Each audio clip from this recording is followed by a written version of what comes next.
All right, guys, so today we've got basement rescue number 5, and we've got all the old rust buckets behind us now, and I'll bring back some of those others as soon as I get them refinished. From here on out, they're not too bad. And so today we've got a Winchester M59 auto loading 12 gauge shotgun, and it's kind of a unique gun. I have never seen this action before. Now, if you had a model 50 or a 59, then you already know.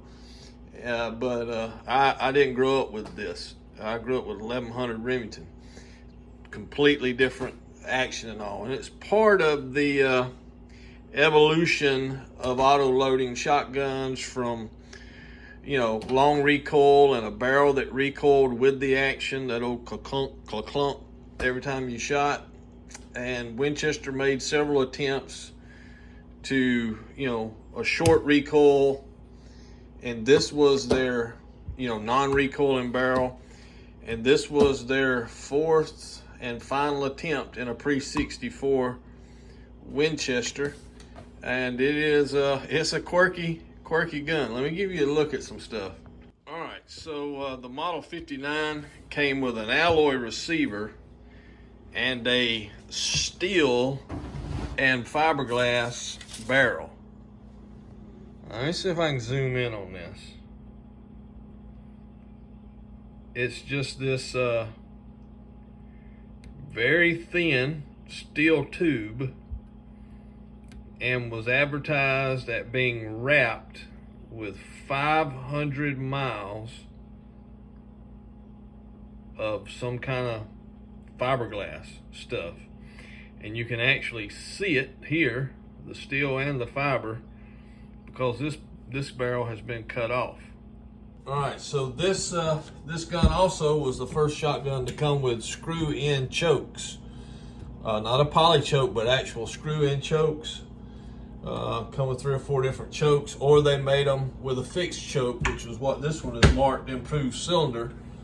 But like I say, somebody cut the barrel off of this one sometime down the line. I don't know if it got damaged or what.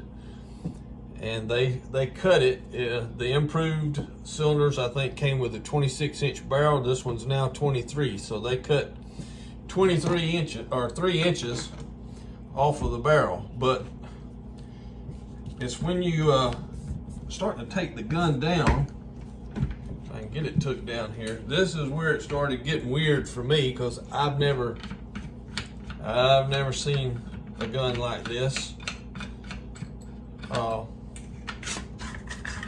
course, you get your forearm off normal, but it's when the barrel, watch this, that's it. It's got interrupted threads, and as soon as I saw that, I thought Browning, and sure enough, when I looked it up, this gun was built off patents of Jonathan Browning, John Browning's son, I believe, because John Browning came up with the interrupted threads. That's how he did his takedown models, and they used that on this shotgun. But there's no chamber in this barrel. It's just a barrel. Here's the chamber, and it has what they called a floating chamber. That's the chamber. Chamber goes in the barrel, barrel goes in, one turn, and the actual bolt in the forearm is what's really holding all that stuff together. I mean, that's crazy. And so I looked this up, and it turned out the guy who came up with this whole floating chamber design was a moonshiner in North Carolina, from what I read, who got busted and was in prison for supposedly killing a sheriff or a deputy sheriff. And he designed this, and he worked out a deal with the government. They pardoned him for the use of this floating chamber and some other things, because it allowed them to use .22 long rifle ammo in all of their firearms and saved them millions of dollars in training, in ammo.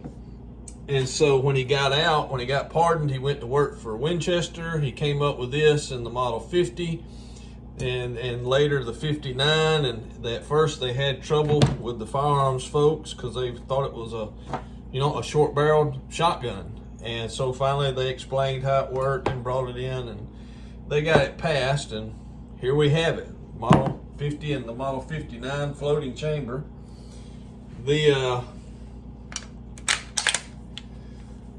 This thing has a tube in the stop for the recoil inertia here, and it's all still together. But kind of a neat deal.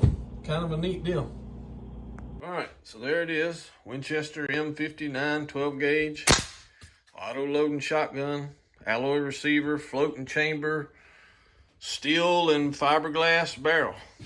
And it's in pretty good working order. I haven't shot it. I don't know that I will. I don't know about shooting this barrel, but I guess it's all right. But not sure what I'll do with it yet, but there it is. That's basement rescue number 5.